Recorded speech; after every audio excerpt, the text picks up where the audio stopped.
we can go ahead and get started, and then other people can join.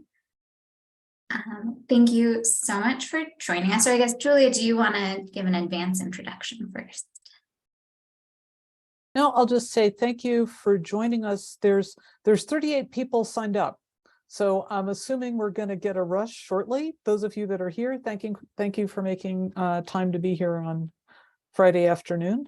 And I'll turn it over to Hannah. Awesome. So thank you for joining us for this panel on broader impacts and community engaged research. I'm Hannah Yohalam. I'm a faculty research support officer in the Faculty Research Development Office. And I'm Anita Grierson, one of the other moderators for today, the operations director for the Grand Challenges program. And I'm really excited for today because this is community engaged research is something that I have been learning a lot about with my Grand Challenges teams. So I'm very excited for our discussions today.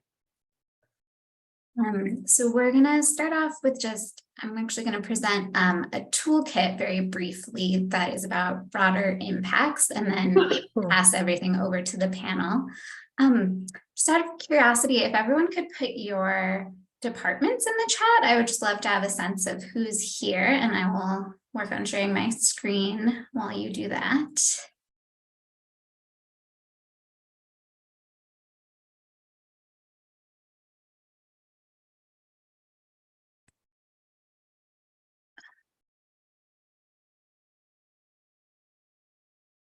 Sorry, can you see my?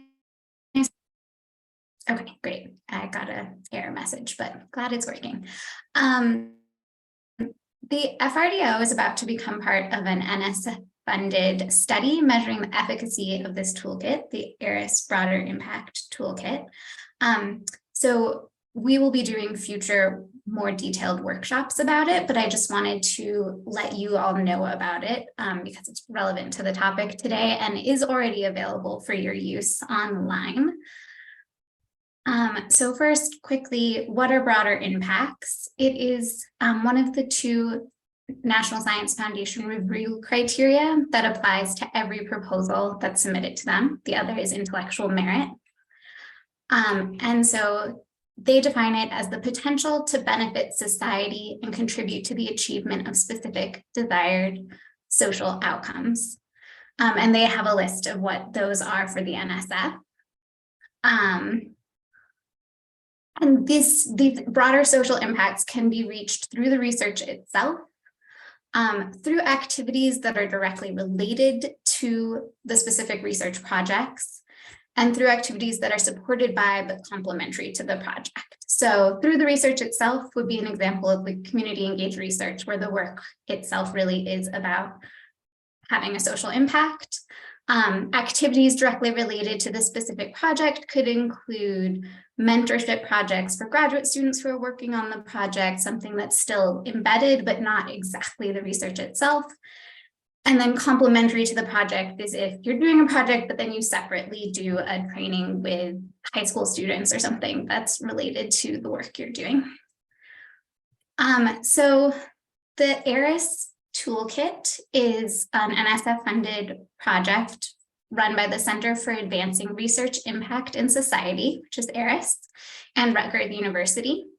And so they have multiple tools on their website that you can use, including a planning checklist, and the Broader Impact Wizard is the most robust tool. It really is a way to help you outline the community engaged portion of your work. And would just like to add the caveat that this is obviously pretty focused on the NSF, but we think it could be helpful for you for other projects as well. It's a useful tool for thinking about how you're doing outreach. And also, this obviously assumes sort of generally a lower level of community engagement than what our panel will be talking about. But just wanted to highlight this for you. And now, and I will put the link to their website in the chat so you can look at those tools and start using them, and do keep a lookout for future trainings, and we'll be using this toolkit in FRDO's work later on. But now I would like to pass this over to our panel and give each of you a few minutes, like 4 to 5 minutes, to please introduce yourselves and talk about your work and the communities you work with. Does anyone want to go first, or would you like me to pick one of you?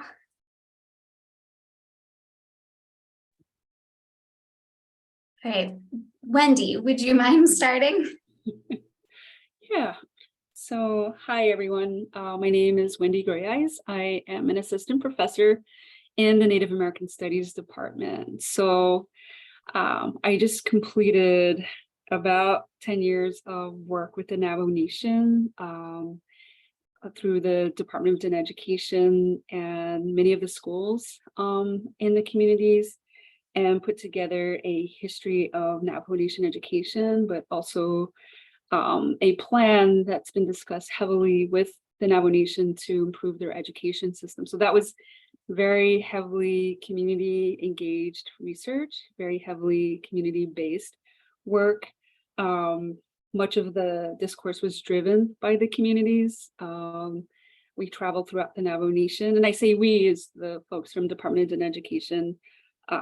We worked together to try to get feedback on some of the ideas that were discussed. So my work there is with the Navajo Nation, but now my newer work is actually working and trying to get resolutions of support from all the tribes and the pueblos within the state of New Mexico.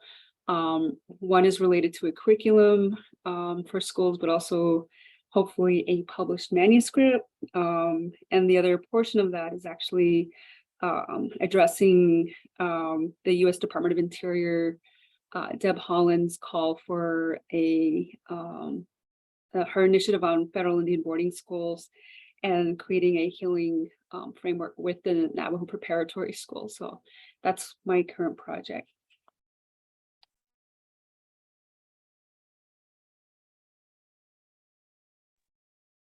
Thank you. Miranda, I saw you unmute. Yeah. Great, thank you. Anna, I will go next.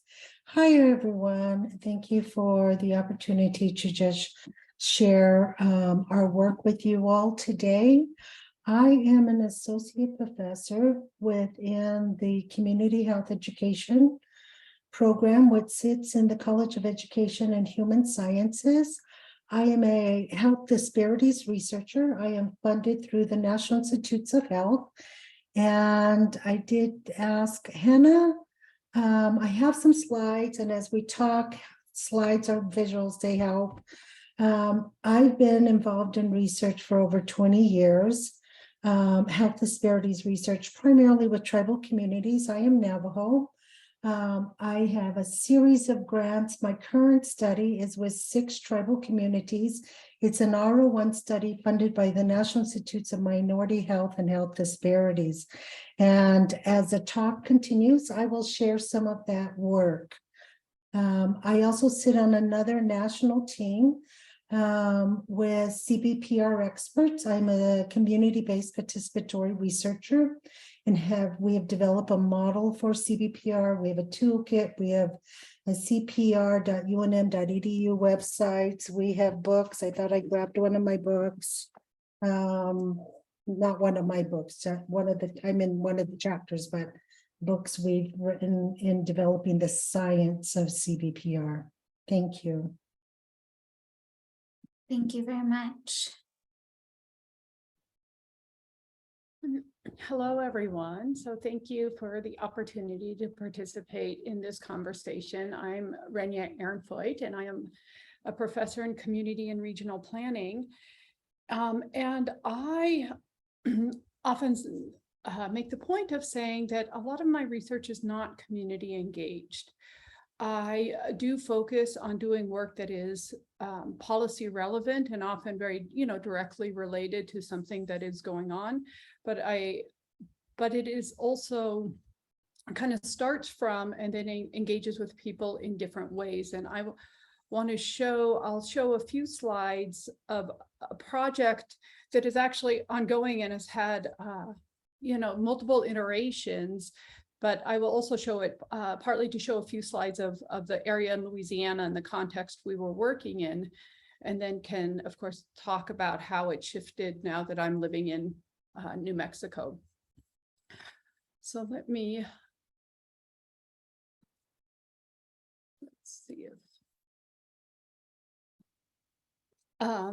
so hopefully you are seeing a slide. So one is that this is our research team.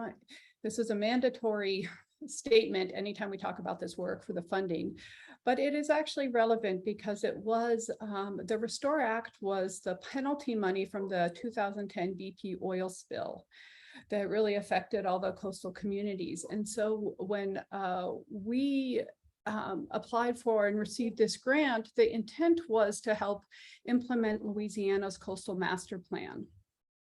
And just to give you a sense of this context that we're working in, that image is one of these bayou communities. They're linear communities at the very southern part of the United States in the Gulf of Mexico. So there's water on all sides. And this is an important piece of the situation we were working within.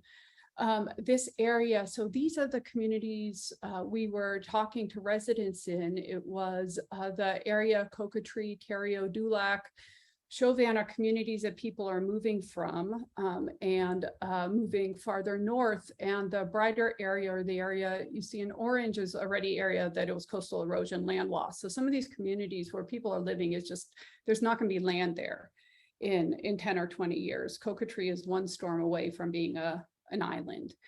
So people are already moving, and just anticipate getting more. And so it's this intersection of climate change and long-term change from numerous sources. And how we entered into this was really asking the question about, like, what do we need to know about how people are moving, because that there's all these plans for doing what they're called non-structural mitigation. So people whose communities are not going to be at all protected by some of the new storm walls going in and levees, and who are just going to be increasingly vulnerable as because of climate change, sea level rise, and also ongoing coastal change. And what are people doing, and what do they want to happen? We were actually the only social science team who received funding in this round from this. Which and the intent was, so it was really talking to people on the policy side that got this started. But really what we ended up doing was we reached out to people who are living in areas that were not going to have any structural protection, as well as state and local officials, as well as many community leaders, and had conversations with them. And I am not going to talk too much about the findings, but just really quickly, that people saw, professionals and people living there saw things really differently. Economic development professionals were like, we need it. Residents said, you're asking us to leave at the same time you're paying for, recreational camps to be built. And that things were happening. It was very dynamic what people were doing. And so the policies weren't designed well at all. And that people told us again and again, we don't want to buy out, actually, we want to stay. And then everybody had a plan B. And this is a photo from Ida just this last fall. The new house that this family was building is completely demolished. And so it did end up having, like, we could speak directly to the way policies were structured, and we talked both about funding and timing. And this was partly what, what we were proposing to do, but we also ended up raising a lot of issues that, we were hearing from people in the communities we were talking about, that are really talking about policy change at another level. And that is not, obviously, just because we say it doesn't mean that anything was happening, which is always one of the, for the work in the way that I interacting with, people in these professional realms, but also trying to say, how do we raise, have people, leading, these effects of policies that are going to affect them, and how can we design them differently? And so then we continue to have these conversations anytime we can. I've been having them here after the fires in New Mexico with people locally. And then, these projects have continued with my colleagues who are continuing to live in Louisiana as well. And one thing that I will say that after doing this as well is that I feel very strongly about is thinking about how even the graduate students who are working on projects and undergraduate students coming from communities on where we're working, because they're going to be living and want to continue to work in these communities. And so that being, I think over the years, increasingly important to me as a piece of how we are designing our work. Thank you so much. Those were really fascinating introductions. For those of you who just joined us, please, you're welcome to put questions into the chat, or also Anita put a link to the Jamboard in there. But Anita and I have some questions that we'll start out with, but again, please, if you have something you want to ask, go ahead. So Renia, you sort of touched on this just now, but I would love to hear some examples of the added value and impact that you all think comes from working more directly with the community that you are researching with and about.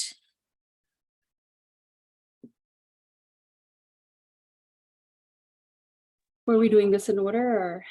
No, whoever, this popcorn, whoever feels inspired or not, all three of you don't have to answer every question. If you want to, you can, but no pressure.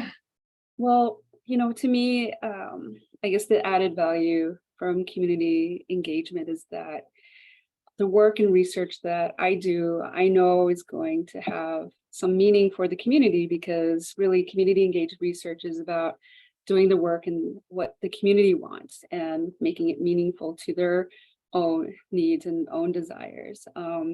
What I've observed just working in tribal communities is that sometimes we have these huge policy agendas or research agendas, and sometimes those agendas do not align to what the community's real desires and needs are. And so having these conversations right from the beginning, the kind of propose your perspective or your idea for your research question, it's really helpful to have that conversation from the beginning, so that they feel included, but also to retain the sense of continuous engagement. Like if you have drastic changes, particularly if it's going to impact them from a policy perspective, that's very critical for them to be involved in understanding what some of those drastic changes are. But I also think that in thinking about community support, when there's early buy-in, this tends to have a long-term impact and actually making change in that community. Because sometimes I have observed policy that comes in at the last hour, and the community will be upset just because they weren't included, and that policy will kind of be dead on arrival, because the community just is like, where did this come from? Why is this being implemented? Where were we in the conversation? But I think when we talk about community engaged research, we really have to think about how is this being driven by the community, but also directly involving the community as well. So I think those are some of the value adds if you actually include the community from its inception. Thank you. Yeah, I love that distinction, or like complementary, being like driven by and including, and that those aren't exactly the same thing, but you need both of them. So I'll jump in next, and I'll share a model we use in CVPR, and the added value of using community-based research is in looking at this model, taking into consideration before anything the contextual issues. And I think it's not only important to look at the contextual issues that are occurring in the community, but also in the university. We're not always equipped to do community engaged research, and understanding the challenges that are involved. And with communities, it's addressing their contextual issues. Some communities have historical mistrust of research in past experiences with the academy.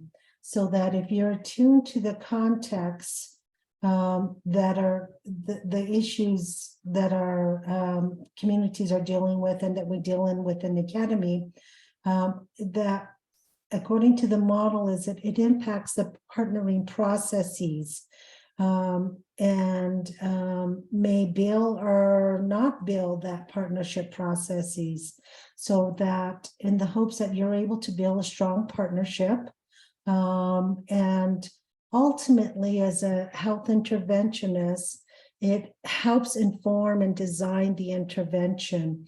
With CBPR, your partners, your community partners are involved in every step of the research process, and including the design of the research, the design and development of the measures. If the measures aren't understood by the participants, how do you interpret your findings? Ultimately, with our model, we propose that if you're in tune to the context, it helps build your partnerships, helps with the intervention ultimately for better outcomes. So in taking this work, I mentioned the current study we have. It's funded by the Institute for Minority Health and Disparities. It's a D&I study. It's really using implementation science, looking at the strategies to implement and sustain evidence-based interventions in community settings. So this study currently is implementing our Native family intervention with 3 new Southwest tribal communities. And these are my partners.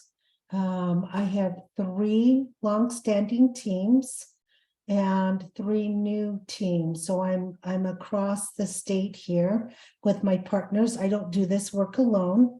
I do it with colleagues on North Campus and colleagues here on Main Campus. So this is a team.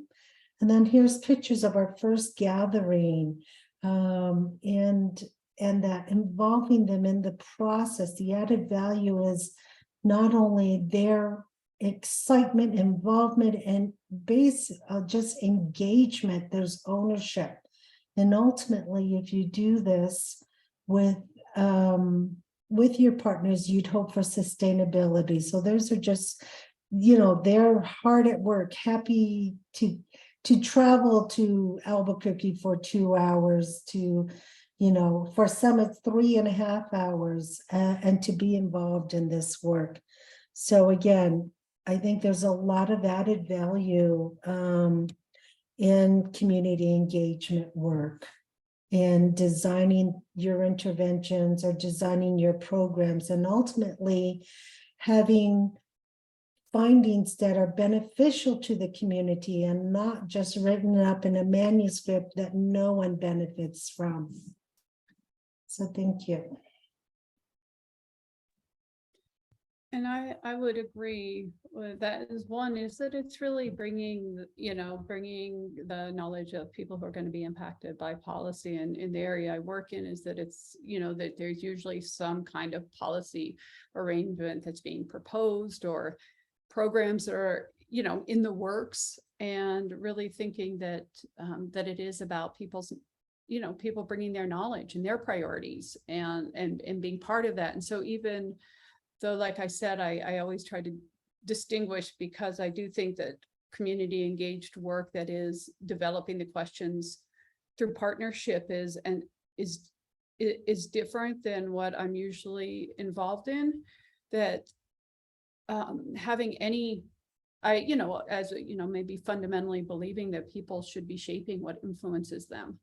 And if our work, in the kind of work I do, is going to be communicating around policy or programs or anything, then of course, then it should be coming from, that people who may be impacted by it, or who may want to participate, and that it would work for them. If it worked well, need to be the ones who are shaping it. And also one thing that's, I think that for many of us, like, it almost seems obvious at times that there are so many policies and programs that aren't working for people, and they're ineffective. And that, that makes no sense, like at no level, to have things that are just simply not going to work. And that's also, where we really trust people's expertise, and not see, in a sense, what we do in universities is separate from that. Thank you. Miranda, you mentioned the university context and not always being equipped to maybe work in as an engaged a way as you might like. I was wondering if you all could sort of talk to both the instances when you want to do more and have to do less, or when you sort of how you decide on the level of engagement and how you are going to work with people. Like, what are the considerations? Obviously, context, and if you don't have the resources, that's one factor, but what else comes into play when you're deciding how to work with these communities?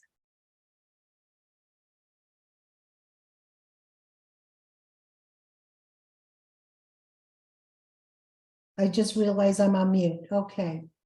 So I have a slide on challenges.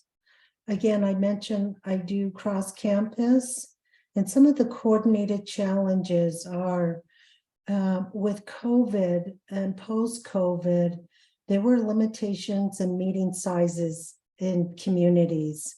The communities I was going into, they have single room, large buildings, or their local meeting places, but they were limited in restricting the number of people who could meet. So there are a few facilities to hold large gatherings. So what we did was bring them to Albuquerque, and that adds to your research budget to be able to hold large group meetings and overnight stays. I think the other challenges are there are multiple IRBs when you do community engaged work across campus. There's main campus and North Campus, and if I'm doing work with tribes, it's tribal IRBs. And then there are multiple emails. I mean, for my colleagues on North Campus, they have to get a UNM email address to access my OneDrive. I have a Salute, a North Campus email to access their OneDrive. And then for me to access their IRB system, I've got to use their Salute email, vice versa. There are challenges when we're 9 months on main campus and they're 12 months faculty, and they put in the budget on their side and they put me in at a 9-month salary, but expect me to work 12 months. You know, those are the issues. And I just think the financial restrictions are also an issue. So, I mean, but those are coordinated challenges that can be overcome. It's just knowing that they exist and how to navigate the system. It would be wonderful if this discussion starts, how do we change the system? How do we invest in communities? How do we invest in community engagement in the academy to be able to do this work more efficiently than each of us in our own places trying to navigate the system to be engaged with communities?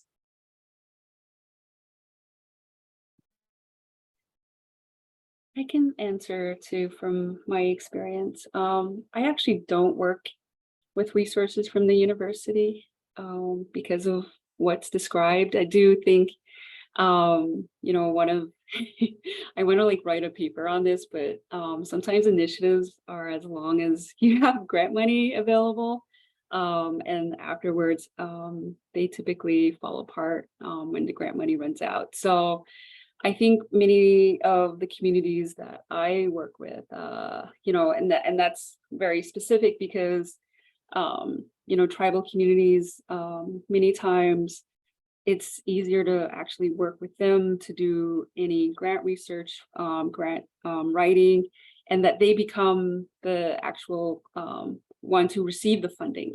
So, you know, I've worked with the Navajo Nation on applying for the Sovereignty and Indian Education grant that came in from the U.S. Department of Interior. I also got the Tribal Education Department grant from Bureau of Indian Education, which is part of the USDOI as well. But, you know, we've also applied for little smaller grants. And I think sometimes tribes really look at universities as taking too much of the indirect cost. Because they also have to process and push paper through with their own staffing. And so there's a lot of administrative overhead. And, there's been times where I've actually had and this is because, this is me, and knowing that, I care, I think too much sometimes about these issues. If I've actually donated and volunteered a lot of my own time to do this community engaged research that goes beyond, a timeline for a particular grant. And, just to make sure that the process is continuing to go, particularly during the COVID. One of the last meetings that I wrote about, which was actually the opening for my book, I talked about this meeting where we finally, after 5 years, got all the tribal leaders on the nation to actually comment on the research that we did. And after that, we had a to-do list, like kind of next steps, and it completely died because of COVID. And, going back to it now and trying to resurrect that, it really, I think that's one thing that's really hard also is that, being in the university side, you're also distanced from communities, because I think New Mexico isn't an urban space. So you don't really see the continuous action happening on the ground in terms of these communities and how they're working these. So there's definitely that distance element. So, when I hear the word heart work, like this is a labor of love, that's kind of what's been driving a lot of my community engaged research. And sometimes, I think the great thing about being on the university side, I guess, is the fact that I have a really great supportive department. So I don't want to completely bash the university side, but I think in Native American studies, through our advocacy and our pressure within our college, we've actually included community engaged research as part of our tenure dossier and made it equal to scholarship. That many times folks want to make sure your articles and your writing is actually in peer-reviewed journals, or you have manuscripts that are up for publication. Sometimes that's just not the reality. You're going to have to hammer out reports, analysis and PowerPoints, writing quarterly newsletters and so forth to communicate with the community that you're working with, doing a little bit of transcribing, so forth. Those types of things, our department has opened that door to value community engaged research. And I think that's been very beneficial for me as an assistant professor, especially moving and just submitting my tenure dossier. And I do have to send a shout out to Dr. Julia Fulgram for being such a wonderful support for the assistant professors and helping us articulate that language of community engaged research in our tenure dossier, in our research statements. I mean, that level of support and giving meaning to my work has been really beneficial from the university side. So I'm very grateful to be at University of New Mexico for helping me achieve that. So not to completely knock the university space, but giving some props where it's absolutely due. Well, and I think that recognizing that time, as Wendy was saying, that the times, it's ongoing. And it's not just focused in a sense narrowly on one project or completing one project. And I do think that we need to recognize that in the work and the time it takes, and recognizing it in the university if we want people to be able to work at the university and then continue to do this work. And so I think that's really, really important. And as somebody who feels kind of very torn about this continuity, because when I was working in Louisiana, I anticipated staying in Louisiana, and then I'm now living in New Mexico.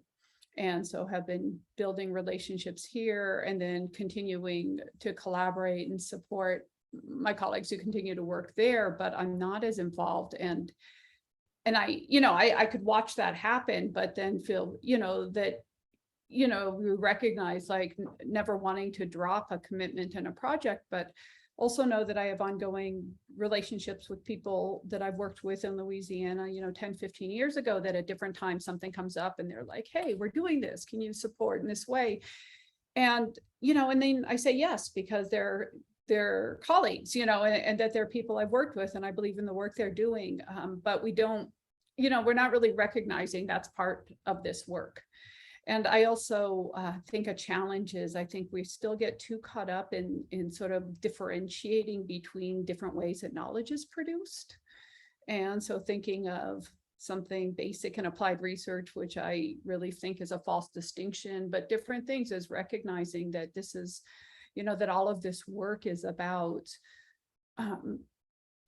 is building knowledge and, taking action built on that knowledge, and that it takes these different forms. And that means we do have to recognize different ways that knowledge travels. And we think of that as dissemination, but that dissemination ends up being such a one-sided concept. Like we have knowledge and somehow it's out in the world, rather than really thinking of that. And I think that we need some real thinking at our universities about how to re-envision what our university project is around this, because otherwise it just continues to be exploitive, because we are, building on and working with other people because of their expertise and knowledge. And yet, I'm very aware of, but I have this job that is where I'm doing it. And then I'm working with some people who don't, have that, sort of the luxury of that also being what is supporting their family and paying their rent. And so that I don't know, maybe I'll call that attention in that kind of disparity. That actually was a perfect segue to my next question, which is, you all, I think, have very compellingly talked about the things you have to navigate for like your level of participation and engagement and what you can do, and was hoping you could speak to that on the participant side and sort of how you navigate and invite different levels of engagement, right? Like not everyone in the community you're working with is going to be at every meeting. So how do you work out who's involved when and sort of what's at stake there? And yeah, some of it might be acknowledgements of the time and labor that they're putting in, but also considerations related to the research, just how that happens for you. So I'll go ahead and start again. And I've been very fortunate to be able to seek NIH dollars. So I have a big pot of funds. I receive $500,000 each year to conduct this study. And in my budget with the 6 tribal communities, it was written to give 6 subawards to the communities, to give them the resources to be engaged. And as part of the subawards, my 3 longstanding partners have been involved in multiple. Let me share my screen.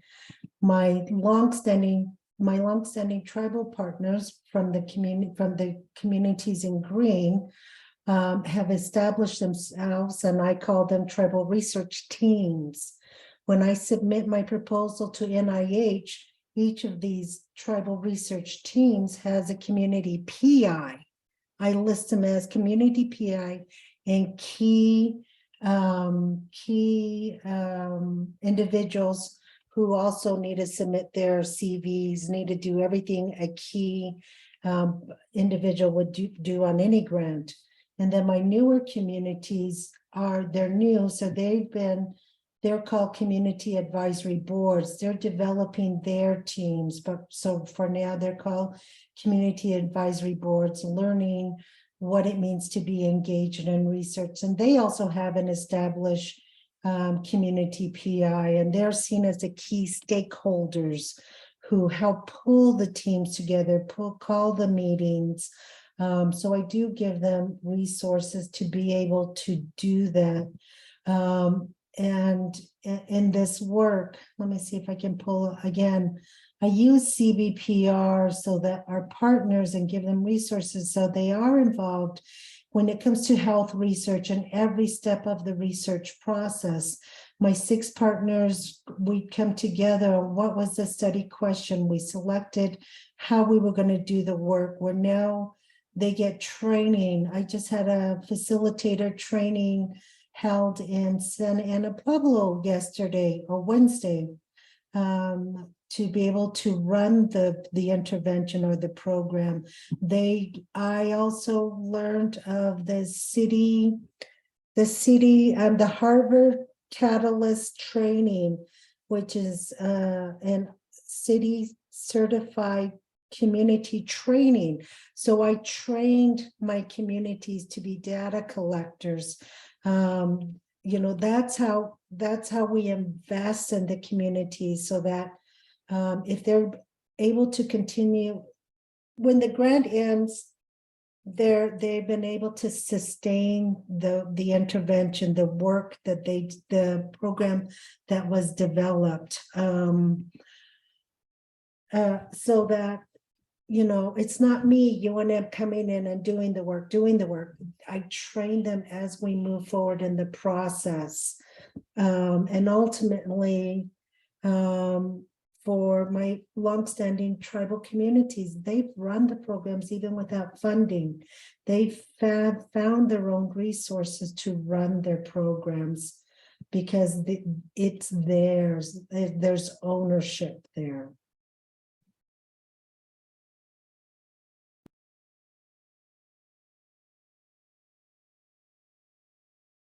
Sorry, I kind of just ended abruptly. No, you're fine. And again, yeah, I think Anita, if no one else has an answer to this one, which you definitely don't have to, Anita is going to ask the next question.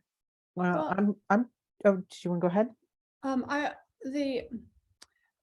have so many kind of different ways I think about it, depending on different dimensions and who is participating. Is I do think that it's really important to build in those resources and really share the projects in ways that distribute resources. For the work I do, though, there's usually people who are coming involved because it's going to affect them. And even if they're given some, resources to in a sense, cover the cost of them participating in a sense, for travel and some recognizing their time, it still is oftentimes to me feels, I don't know, there's still a power differential there that I find kind of troubling, maybe, and something that I feel like I struggle with in the projects that I work with.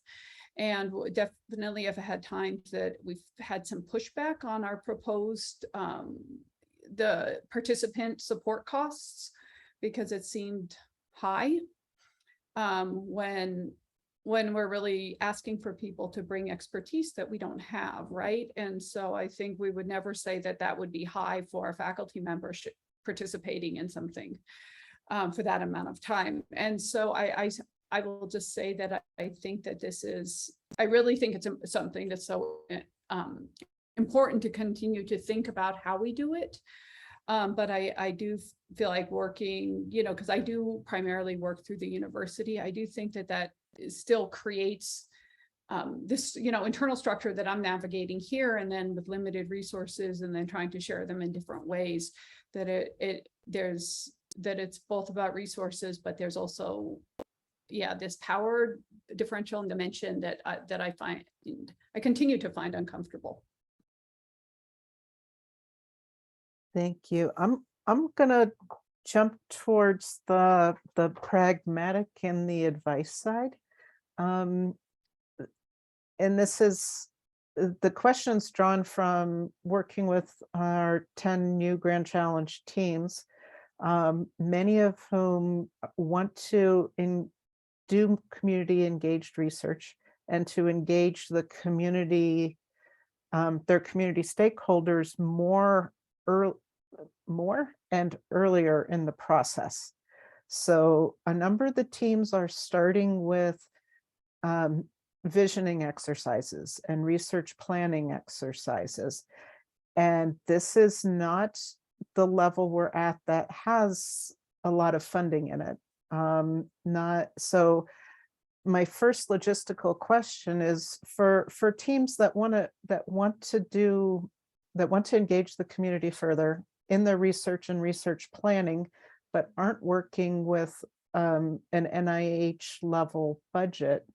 What advice do you have, and particularly advice logistically, for how they should get started? I'll jump in. So I mentioned my 3 new tribal communities I'm working with. They're new. They hadn't been engaged in research at all. And I had been meeting with them for the last 2 years. And being transparent. This is a research study. This is a research study. This is a research study. So they don't cringe every time they hear research. Being transparent and honest about the work. But of course, they've had traditional historical experiences and had heels dug in a bit. But where I saw buy-in and where I saw just the transformation happen in two different occasions.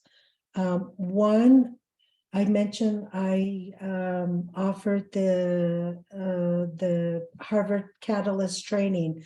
I had adapted it and I had included Native specific information around research.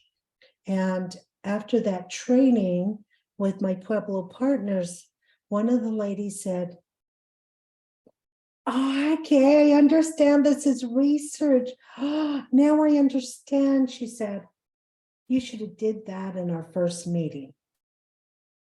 So, talking about research didn't help them until we actually went through, the ethics of research, and the training itself actually had some questions that some vignettes. Your student takes home a questionnaire from school, a survey from school, and asks you to fill it out as parents. Is this research? So it talked through how to differentiate between types of research. And that was one of the aha, okay, we get it. Now we know what we're involved in. The other was when I had brought my longstanding TRT partners, when we finally met in that big meeting in April, and they got to meet in person and they got to speak. It was like just an overnight buy-in and eagerness to be involved. When they heard someone in their same type of position within a different tribe has been involved in research, there was just total buy-in. There was no more digging into the heels. They're ready to go and ready to go to work. It was amazing. Thank you. I really appreciate and I'm honing in on what you're saying and want to get some more of that reference from you for where for what you did with the training in order to make it to useful. Wendy, Renia, did you want to contribute? Sure. So I guess with your community grant projects that are already underway, if you are seeking how they get started with the community, if it's still in its inception stage, I would go out to the community that you're interested in focusing on and start to build that partnership with the community members. I know it's not always going to be perfect. I've had many times where I reached out to community and, the commitments begins really strong, but after a while, life just gets in the way of many community members and they disengage. And I think I've actually just continued to have conversations with these individuals that I think are maybe very, have maybe a lot of institutional knowledge within that community, maybe natural leaders in that community. And I think that's very important in terms of establishing those partnerships, is finding those critical players for your project. It does take a lot of work.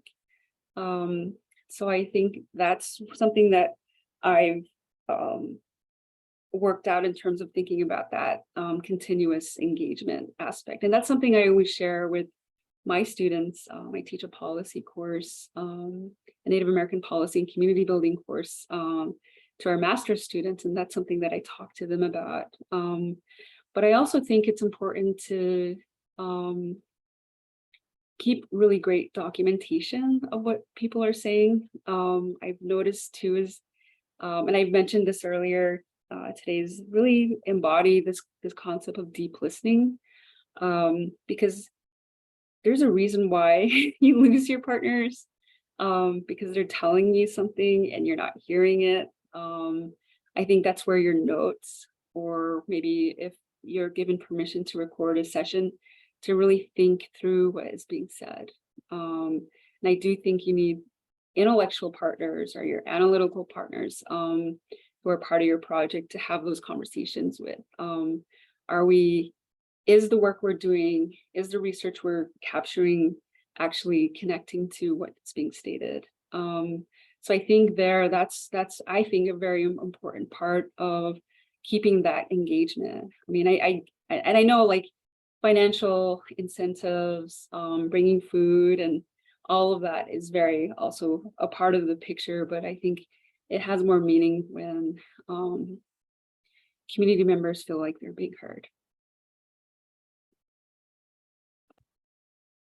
Well, and I think I really appreciated the 2 years, because I think the speed of building partnerships and working with people is, so often kind of not, or that time, the time on which it takes to do that is not aligned with the time of, developing a given grant proposal or initiative. And that is something that is, I mean, it's just a reality that if you're building, relationships with somebody that you weren't working with before, that takes time. And it certainly takes showing up repeatedly. I've been doing some work in the last year on an initiative called iWest, which is a kind of multi-institution project around looking at energy transition in the Intermountain West. And it was intended to be this very kind of engaged process, and lots of, kind of webinars with different people who are involved in energy in many ways. And one thing that just was so repeated so regularly was about people showing up once and saying, oh, we're going to do this project that's going to affect you, that's near your land or something. And then never showing up again, and thinking that was engaging and getting enough, communication and enough information. They got everything they needed. Another thing that actually came up regularly is people not kind of initiating that in a way of really recognizing how to enter into conversation with the community in a way that's respectful. And that's very different depending on, who you're reaching out to. One thing that came up was about how many researchers don't recognize that they're approaching a national government if they're talking to a tribe, and they need to, kind of start with that as a starting point, that people won't realize, won't even do their homework in terms of recognizing language differences. I mean, just all these pieces that are a starting point. And so I think really taking seriously that you're, if you're building a relationship, that it takes more than saying, hey, we want to do this, do you want to be involved? And that is slow, and it needs to be deliberate. And it's hard when you're trying to get something off the ground that you're envisioning, a few years out, and but realizing that's the beginning legwork, that it is long term. And so, I would say with the grand challenges, including the one I'm involved in, is that it really has to be something that it's not just about participating in UNM's grand challenge. that the work is some work that you're committed to doing, and you're hoping that maybe in this process at UNM that can really, help the work and develop that stability around it. But it is about doing that work, because otherwise, what's the basis for building that relationship? And I think but the speed is one that I think is to me, or at least maybe in the discussions I'm having, is coming up again and again, is just that, what partnerships mean if it's in research or any kind of work. It takes a while to build, but also that is intending for it to be these multiple years of working towards something with the shared commitment to that. We're a small enough group today. If I'm going to ask if any of our audience has questions, if you want to raise your hand, and we can pull you in to ask questions directly. Specifically, so I'm going to ask one more question, but if you have your hand raised, we'll let you answer. Specifically for folks who are just starting out, if you had a kind of single piece of advice, what would it be? I think it was mentioned, it's keep showing up. Keep showing up. One of my communities, we had worked with, and we were driving 2.5 hours out, 2.5 hours out, 2.5 hours out. And we weren't seeing the movement, the engagement compared to the other communities. And as on our ride back, just had to have that discussion. And one of the team members said, at what point do you cut your losses? I mean, we had to have the discussion. We're doing 2.5 hours out, 2.5 hours. Just that's one way. But what we ended up not doing was not giving up. We kept showing up, and we kept showing up. In the long run, they became one of our model communities. And there's a lot happening in communities, and you can't take it personal. They may not be tuned to your agenda. They have issues they have to deal with. When I teach the CBPR Institute, I tell the students that I'm very careful when I'm in communities who I connect with, who I work with. Any misstep I do impacts their lives.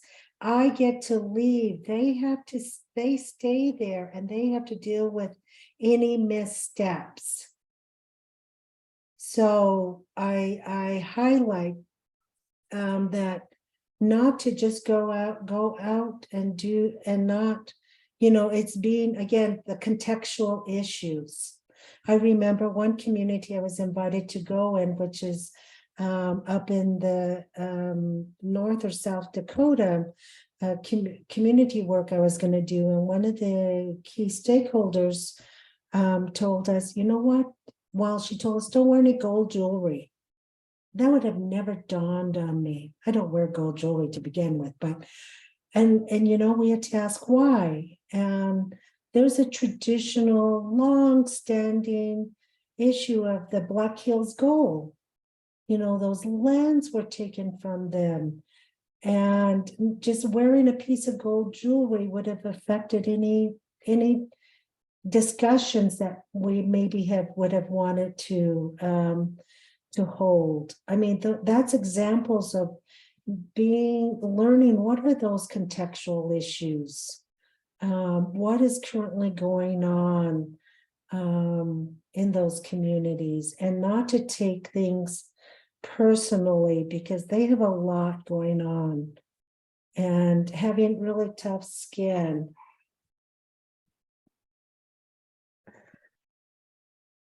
Thank you, Renia. Did you have something to add? I will say that I'll just emphasize that having very tough skin.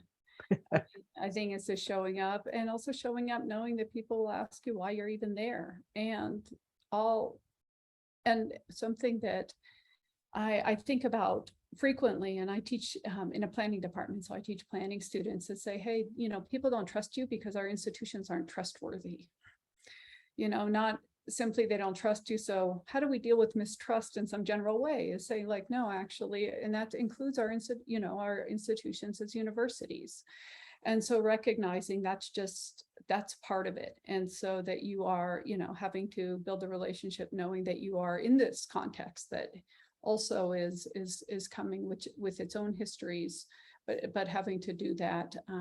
But also, doing your very best to learn and understand and respect it and acknowledge it if you make a mistake around something that, sometimes you didn't know, sometimes you could have known, it was knowable, and it just sinks in later that, if you had been really listening deeply, that you would have picked up on it earlier, or you didn't know the significance of something.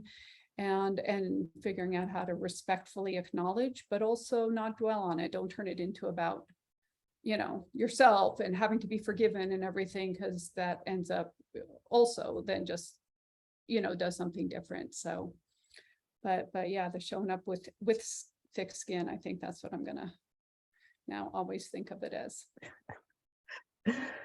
I'm gonna go to a question that was posted on the Jamboard.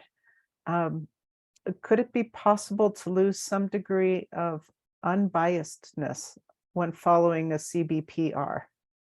I can imagine that working closely with the communities also creates a sense of belonging to the community, and their, well, let me see if that one's not finished, and the issues which could arise.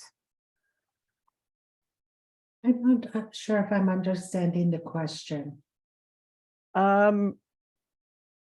Well, let me paraphrase a little bit.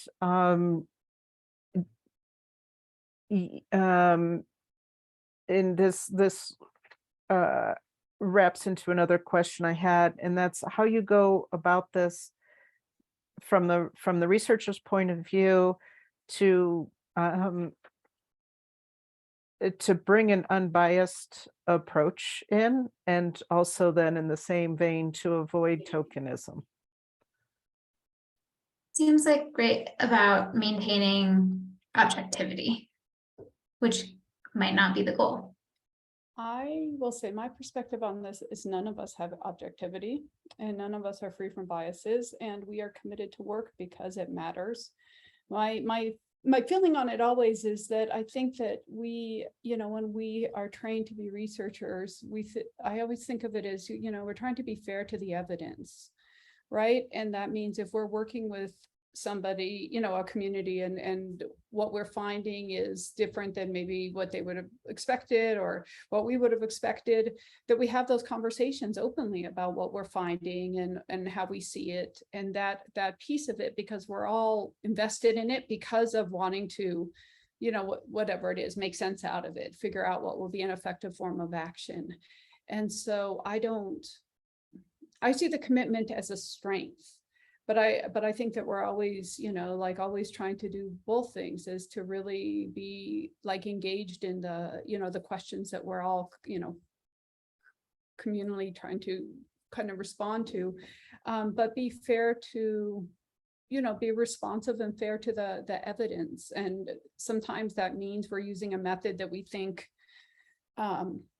will account for different ways we may otherwise, things that we think influence it. That's like the basis of using quantitative methods, is that there's building in the method to look at relationships. But, and if we look at qualitative methods, we may do that a little differently. But to me, it's always trying to just look at a fair look at the evidence. But I think that, yeah, I guess I don't worry at all, because I think that, I think that we all have different kinds of biases in all the work we do, and what we're doing is striving for is having approaches that are really gonna be, kind of be effective, change this world for the better, for the ways that we're trying to work towards.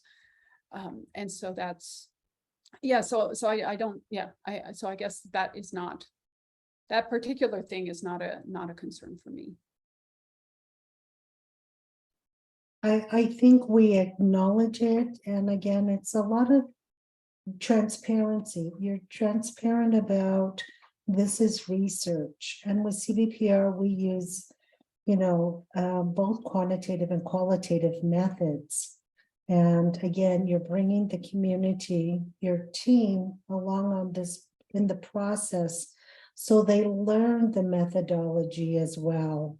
And they learn the ethics and the approaches you use, so that, it's not that they become versed in research, so that hopefully you are addressing if you do see a bias. However, the question was intended to be asked. I'm not sure if I'm responding as the question was intended to be asked. Again, I'll invite any of our audience, if you want to ask a question directly, to go ahead and raise your hand. Other than that, I'm gonna start moving towards I'm going to ask one logistical question and then a wrap-up question.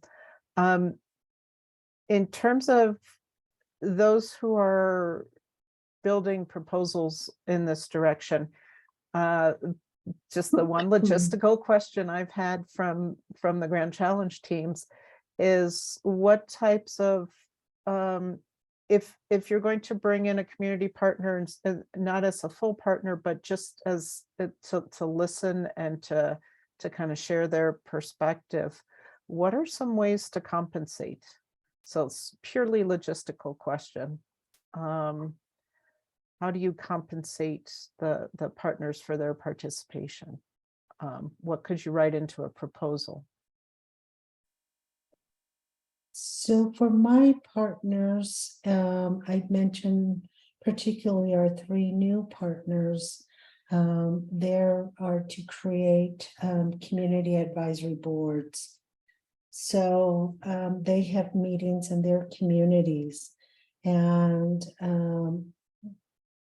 because of the price of gas, the consideration is, and they basically have to travel, for some of them over an hour just to the meeting. And I wish I could give gas vouchers. I wish I could give cash. Unfortunately, the university holds me to just gift cards. And unfortunately, the nearest place I can get gift cards for these communities are Walmart.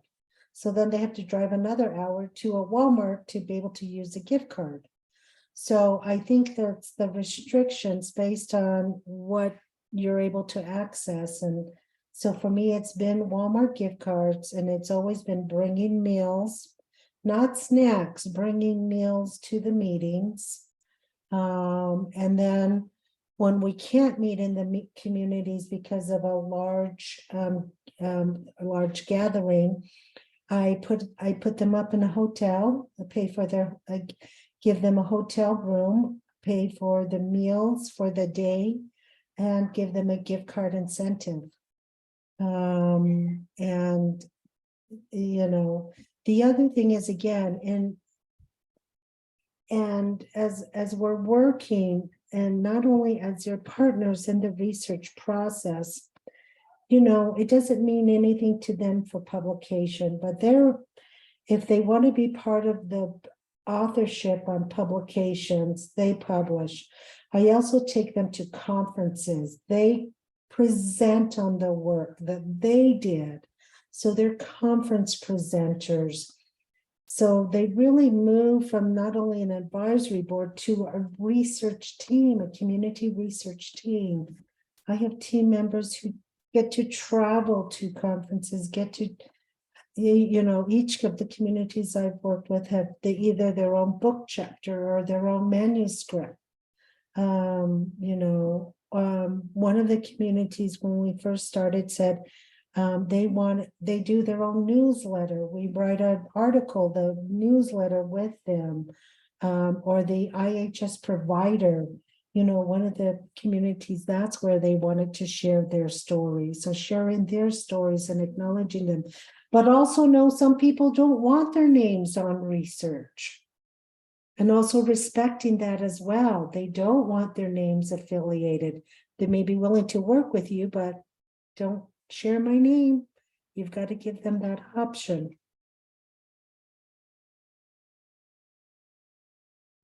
Thank you. Renia?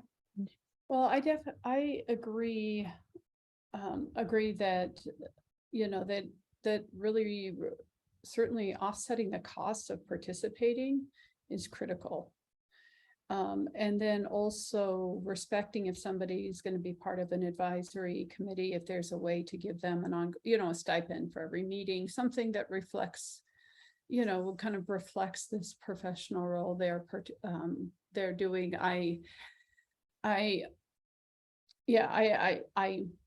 dislike the gift cards instead of just being able to give people a stipend in cash. I don't think that's right. There's universities that allow giving cash just as long as you're documenting that you're doing it. And I think that's just gives people the flexibility, and that's important because it is just, it's I don't know, it feels less tokenist to reflect people's time in that way. And I think that I was going to say, I wish we could give cash, but we're restricted in giving cash. We had also one time had gotten new Senda gift cards, which are Visa cards, but little bit known to us, they depreciated. And we lost value on those cards, which was really upsetting. I mean, the other way, I also, and this is a lot of paperwork on this study, I have 9 professional service contracts because I'm their, their coaches. So I'm paying them a little more than a gift card, a little more than $50. I'm paying them for their multiple work and, coaching a session. And so, I mean, I have 9 professional service contracts, which is, it's cumbersome to set up such a contract with community partners. The financial system asks for a canceled check.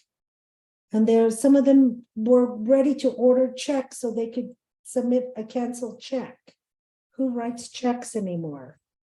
And the system didn't allow, otherwise then they, otherwise they couldn't set it up as a direct deposit into their accounts. I mean, it's kind of, I don't know.